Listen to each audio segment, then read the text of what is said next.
Hello, and welcome back to my book, Look in the Shadows. It's my autobiography. I'm Sandra Barker, and this is chapter 13 called The Eternity of Hope. Hope is an amazing thing. It never really gives up, no matter how much evidence is stacked against it. There is always a glimmer of hope within the depths of the human soul. It defies all logic. It goes against the laws of reason. It even defies the laws of nature and of science. It's an eternal flame that cannot be quenched, a tiny light that never blows out. Dreams never really die. They just get squashed and trampled upon, crushed beneath the weight of opposition. But they never disappear until the last breath of human existence is exhaled. And even then, the dreams can go on into the next generation, through those who would desire to fulfill the dreams of their lost loved ones. Love. Yes, love is an interesting thing indeed. You see the amazing works of those who have it, and the destruction of those who don't. What turns on the love, and what turns it off? Is there a tiny switch that each person has within them? Is there a moment in time when each of us chooses to switch it on or to switch it off? There is one thing for sure, and that is there is an internal pathway within the body that carries the love, the empathy and the kindness.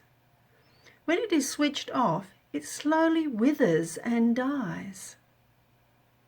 Once gone, it can never be rekindled. Once the light is snuffed out, there is no way to reignite it.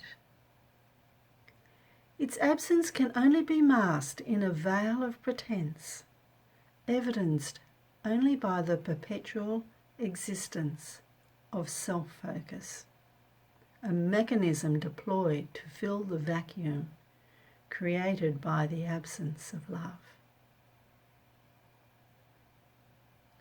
But on the other hand, should the flame of love be ignited, then the pathway within the body grows and grows, stronger and stronger, day by day, to the point that even death cannot destroy it.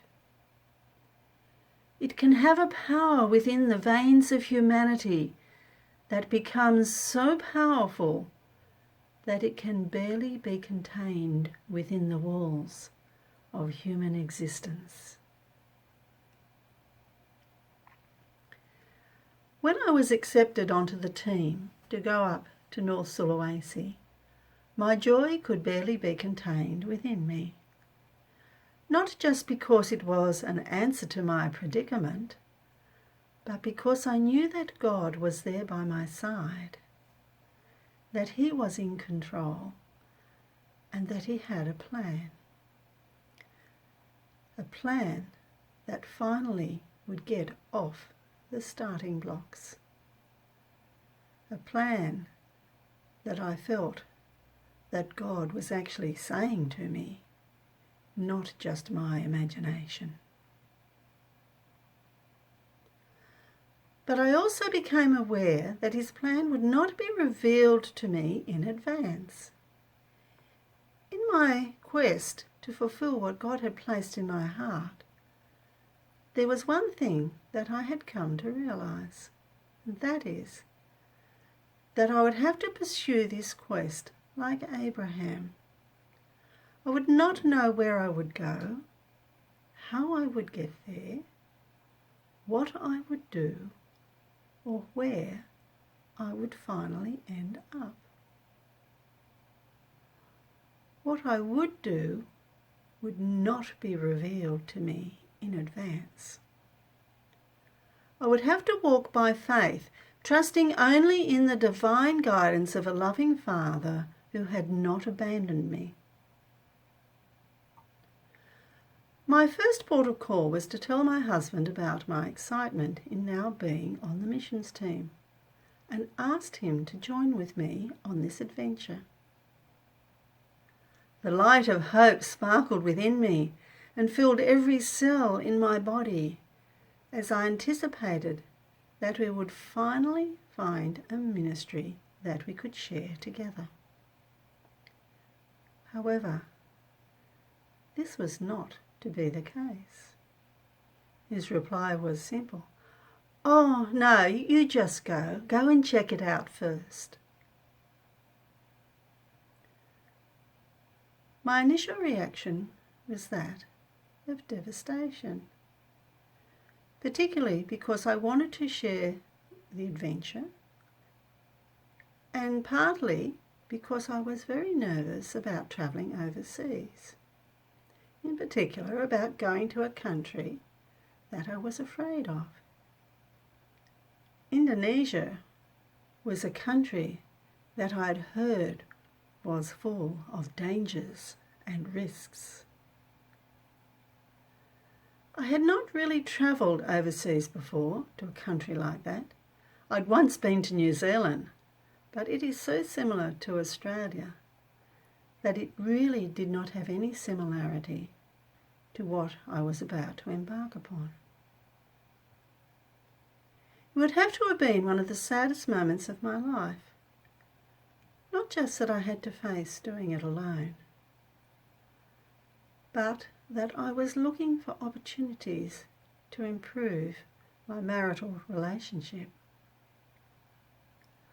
I would later understand why I received this reply. It would be a piece in the jigsaw puzzle of our relationship that would eventually be fully revealed to me.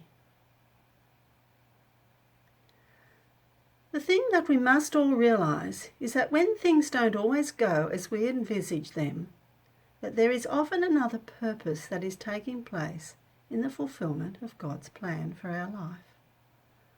What we often don't realise is that God may be wanting to bring about certain qualities into our character. The challenge is not about the disappointment that we are going through, but rather how we respond to it. Maybe there is a greater plan taking place other than what we have in mind. It is through the disappointments and struggles that the transformations take place that need to occur in our lives. Transformations that otherwise would not have occurred. I came up with another plan, something that would help me to mitigate the loss. I decided to ask my youngest daughter to come with me. It would double my expenses, but at least I would have someone to share the journey with. And now that I had my job at Woolworths, I had financial independence. My daughter accepted the invitation, so we went about getting ready and planning the trip. Our first task was to get all of the travel vaccinations that are recommended for a trip of this nature. We did everything, from rabies to cholera. However, this was a decision that I would later deeply regret. But it is what one does when dealing with fear, and decisions based upon fear never turn out well. Fear is, after all, the antithesis of faith.